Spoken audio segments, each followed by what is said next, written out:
I want you to watch this scene. काम क्या करते हो? पहले QTV में कैमरामैन था, अब रिपोर्टर हूँ। सरकारी नौकरी है? नहीं, private.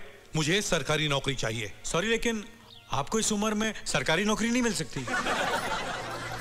This was a clip from a movie that came out in 2001, which itself was a remake of a 1999 film.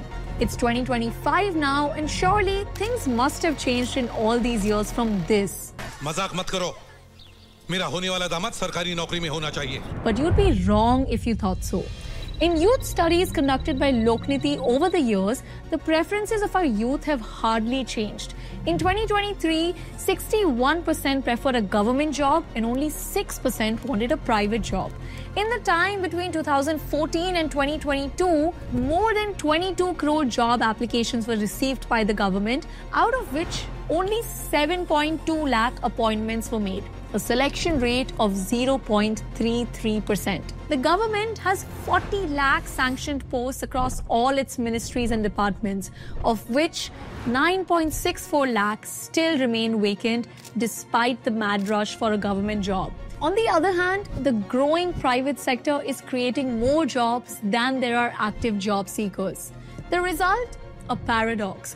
A rising unemployed youth, despite plenty of opportunities in the market. You would think the market would correct itself and the excess government job seekers would flock towards the existing private jobs given the similar benefits. मेरी नौकरी में क्या कमी है? 15,000 तनख्वाह है, provident fund, medical, ये वो सब सरकारी नौकरी जैसा ही है। But that has not happened. सरकारी नौकरी जैसा नहीं, सरकारी नौकरी ही चाहिए। At least not out of choice. And the mindset continues. तनख्वाह चाहे 1 रुपया हो या 1,000, लेकिन नौकरी सरकारी ही होनी चाहिए। And despite a selection process that may take years, a selection probability that seems unfair and unmeritocratic, with almost no growth as compared to a private employee, the hopes of our youth still hinge on becoming a government employee. भैया जिससे भी पूछो उसके मुंह में तुम्हारा ही नाम है। Despite the politics of it all. मुझे पॉलिटिक्स में कोई इंटरेस्ट नहीं है। But why?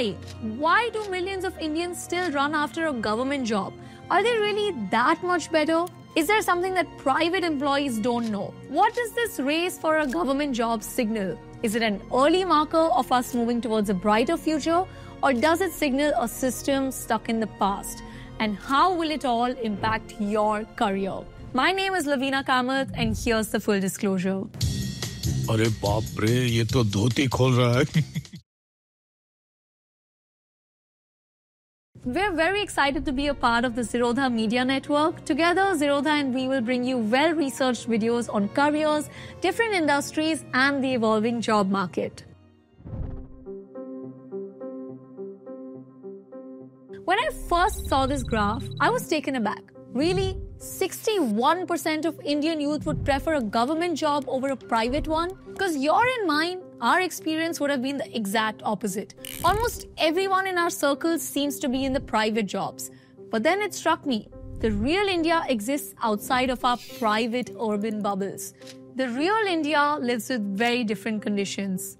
The real India has very different aspirations. And this graph captures exactly that. And so I started digging and arrived at an interesting observation. This is India's population when segregated by their caste or category. 66% of our population consists of scheduled castes, tribes, and other backward classes. 66%. You may say caste has nothing to do with India's aspirations. So you may look at the income distribution for lower income class, which would be families or individuals earning less than 2.5 lakhs a year. And although it is tough to get an accurate number for this, compiling data from various sources would give you a good approximate. 60 to 70% of our population falls in this bracket. 60 to 70%. Do you see a pattern still? And if you were to check how many people live outside the tier 1 bubbles, guess what percentage you find? Approximately 70%. Now, I'm not implying a causation here because that's not good science, but it will give you a good context to interpret the 61% number from this graph, which largely coincides with this India. So, the real India wants a government job. Jobs that are owned and operated by the government. Think teachers, bank clerks, railway employees, and civil servants. And though the respect and salary commanded by each of them is starkly different, it doesn't matter. तनख्वाह चाहे 1 रुपए हो या 1000, लेकिन नौकरी सरकारी ही होनी चाहिए। The question is, why? 2 words. Job security. TV channel तो रोज खुलते हैं, रोज बंद होते हैं। तनख्वाह चाहे 1 रुपए हो या 1000, लेकिन नौकरी सरकारी ही होनी चाहिए। तभी मेरी बेटी जहां जाएगी सुखी और सुरक्षित रहेगी, समझे? For generations, Indians were led to believe a government job meant a near guaranteed tenure for a permanent, pensionable post, insulation from economic downturns, and a decent pension after retirement. So no matter if it's a big city, a small city, or a village, or no matter what education level you dissect, you see the same trend. And in a time where one medical emergency can bankrupt their family, security becomes all the more important. This seems like a good place to tell you about our sponsors for the video, Ditto. Look at this graph. 13 most common ailments in India and their costs that run into lakhs. But what jumped out to me was the fact that 2/3 Indians pay their medical bills out of their own pocket, while not realizing that their corporate cover might not save them during medical emergencies. Most corporate insurance plans will not have sufficient coverage post-exit, and will have several hidden terms and conditions. But that is where Ditto and personal insurance can help. Ditto, India's top-rated insurance advisor backed by Zerodha, offers expert guidance on health and the insurance policies tailored to your needs. Their IRDAI certified advisors help you compare options, assist with claims, and make the process transparent and completely stress-free. With over 3 lakh customers and a 4.9 out of 5 rating from 10,000 reviews, Ditto is ready to guide you every step of the way, just as we are ready to guide you every step of your career. Now back to the video. In the same study by Lokniti, stability emerged as the top reason youth prefer government jobs, while from among those who choose a private job, their reason is mostly money. But that does not mean that government jobs don't have good money attached to their roles. As of April 2025, government salaries according to the 7th Pay Commission start at Rs 18,000 at the entry level and go all the way up to 2.5 lakhs. Other allowances like housing, ration allowances, travel, house help are not even included in this. The 8th Pay Commission is expected to be implemented from 2026 with a 20 to 35% expected increase in pay regardless of the level restructuring. So while from the outside the aspiration to reach the higher levels makes sense, a closer look reveals that most government employees would never go beyond level 10. But it is the allure of the top that drives the intent of the candidates, just like it does for a CA, an MBA, or an engineer, even though most would land up somewhere in between. Though as compared to a private employee, a government employee can enjoy a better work-life balance. Their schedules might be more predictable and hence more stable. मुझे चाहिए 8 घंटे की नींद, माँ के हाथ का खाना और पापा का कार्टून कोना, और जो चाहूं करने की आजादी. Though there is some nuance to be addressed here, and we'll come to that in a while. The other big reason to choose a government job is the retirement benefits it's able to provide. For many top-tier government officials, retirement is just the start of phase 2, often in the private sector.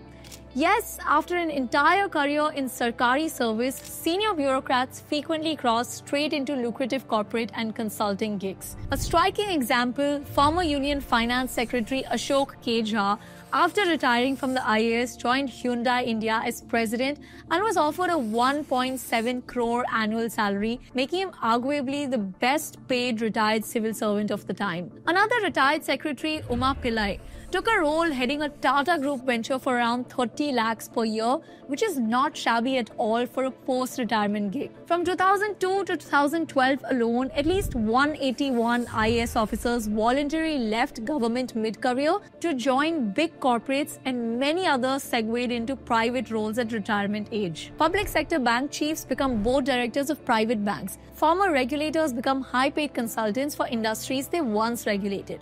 And it benefits both parties. From the officials' perspective, they're cashing in on decades of experience beyond the modest government salary they earned. To the private firms, the expertise and network these officials carry is very valuable to companies. A retired bureaucrat knows how the system works, has connections in ministries, and can open doors. And while there is nothing illegal about an ex-government employee joining a private firm as long as cooling-off rules are followed, it does raise some ethical questions. Were they wooing future employers while in office? Did any decisions they made in power favor a company that later hired them? What's interesting here is even the top government officials eventually move into a private role as if to signify that their government role was just a springboard to something more profitable personally. And speaking of ethics and profits, the final reason why many candidates opt for a government job is power, prestige, and in more politically incorrect terms, upar ki kamai. Like a bribe. No. We call it bypassing the system. It's an open secret in India that certain government positions are cash cows for those willing to exploit them. He says they'll do it here, in the middle of the street. That's where he wants to bypass the system, really. Not saying they do, but that it's not uncommon either. From traffic police to clerks in the PWD office to the TT that's supposed to check your ticket. Everybody. Sabke sab chor hain sale. In India, the system is slow. So we bypassed it. By paying money. That's the Indian way. Indians love honking and bypassing the system. So we bypass the system. These illicit earnings can dwarf the official salary, and that is a huge, if unspoken, factor in why government jobs remain highly desirable. Why else would some people pay lakhs upfront to get these jobs, if not to earn multiples of that under the table later? Posting SHO थाना सदर बाजार की है 30 lakh 35 lakh. 40 lakh. From bureaucrats caught with gold hidden in bathroom pipes to clerks owning a fleet of luxury cars, India has seen outrageous cases that almost read like parody. अभी आपकी तनख्वाह कितनी है? सब काट कर कोई 18,000 रुपए होगी. फिर भी आपके पास 500 करोड़ रुपए की प्रॉपर्टी है. वो कहाँ से आई sir? In India, from the money you're able to earn, to the respect you're able to command, to the partner you're able to marry, it all depends on the power and prestige you hold. So it doesn't matter if you can dance, do karate and break nariyals with your hands. लेकिन नौकरी सरकारी ही होनी चाहिए. But years of conditioning, the prestige attached to a government job, and the allure of living a stable, comfortable life all blind aspirants to see the cons.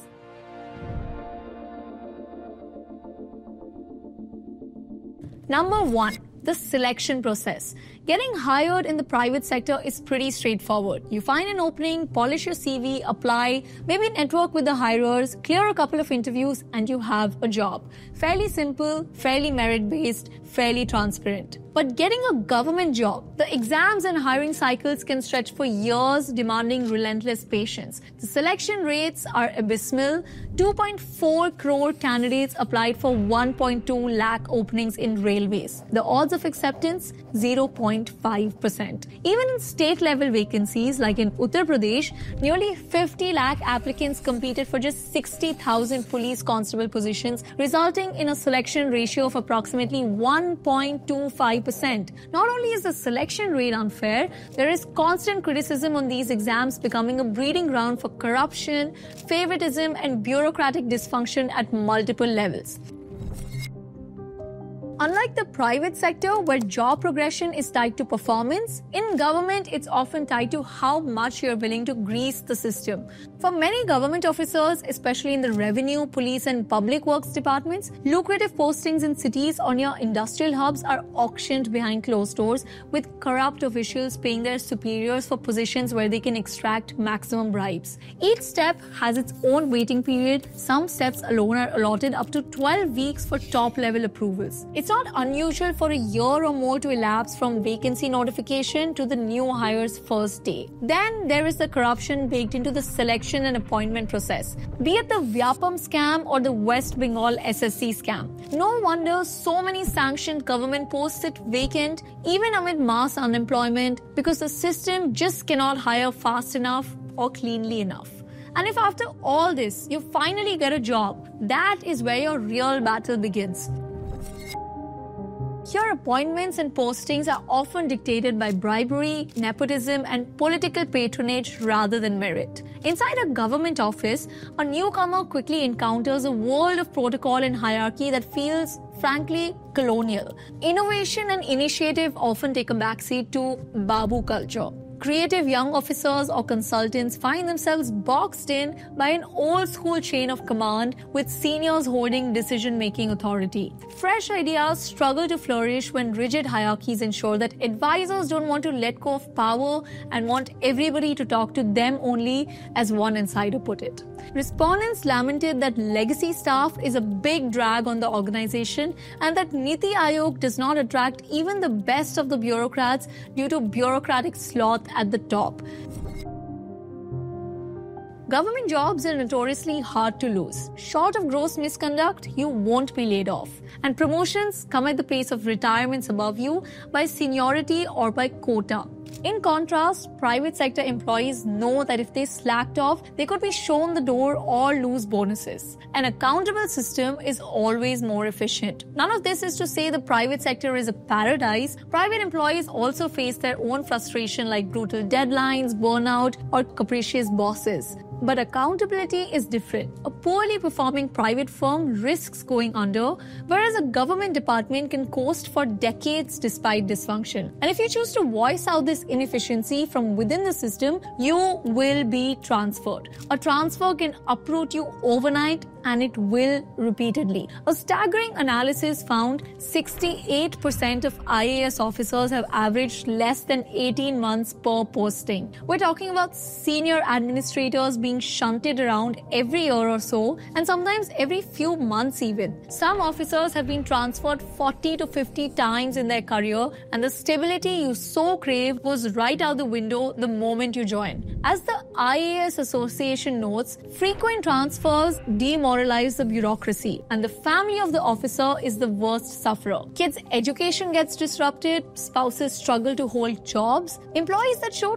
too much integrity or ruffle the wrong feathers can be punished with a far-flung transfer or a punishment posting at the drop of a hat. Stagnation is the flip side of this coin. Those who don't get transferred frequently may find themselves stuck in the same role for ages. This stagnation has become emblematic of the larger state of our country. So with what choice does that leave you, us, and the system?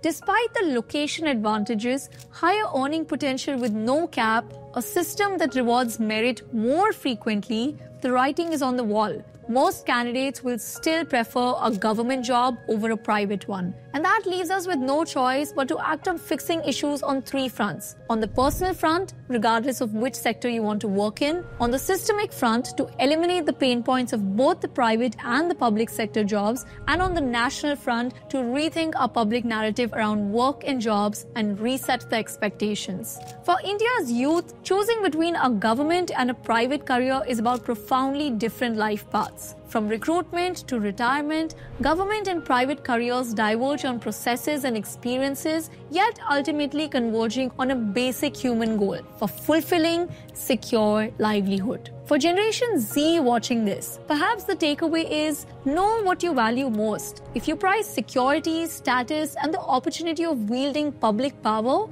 a government career might still be your calling. Just go in with eyes open about the red tape and slow progress. If you crave innovation, recognition, and a faster-paced rise and don't mind a riskier environment, the private path might be more rewarding. As far as the systemic issues are concerned, both sectors have serious issues to fix. The government must reform its recruitment and personnel systems, faster hiring, merit-based promotions, accountability for performance, and zero tolerance for corruption if it wants to attract and retain the best young talent in this era. The private sector, on the other hand, needs to provide greater job stability and work-life balance if it hopes to compete with the sheer security that the public sector provides. Perhaps the ideal scenario is a future where a government job in India is as efficient, innovative, and clean as a well-run company, and private jobs offer as much security and societal contribution as a government role. When a Narayan Murthy or a S.N. Subramanian makes their POV public, while ignoring what the youth wants, the ego battle will continue, the misunderstandings will continue, and perhaps we'll be stuck in a system that benefits nobody. Maybe if the private wasn't so quick to lay off people, and if the government wasn't too hesitant to remove the weed, we'd have a better market. But till that doesn't happen, we need to revisit how we as a nation think about work. Employers, be it private or government, need to realize just one thing about their workforce. They want stability and money, in that order. These graphs, our experience, and the unemployment data all reflect just one thing: the massive amounts of information asymmetry, financial and social inequality our country currently has. Most candidates wanting a government job all come from the underprivileged and underexposed sections of our population. Be it on the basis of caste, financial status, or just information, they live their lives outside of the urban bubbles where they don't even know what other kinds of jobs exist. Lack of education and systems where they can learn employable skills also ensure that they don't know a better way to secure their future than to just wait outside the gates of a system that is ill-equipped to handle their numbers and their futures. But we can make it better for everyone involved if only we are quick to make that choice. I would like to thank Ditto for sponsoring today's video. You can check Ditto's offerings from the links in our description. Check out Ditto for all your insurance-related needs. My name is Lavina Kamath, and this was your Full Disclosure.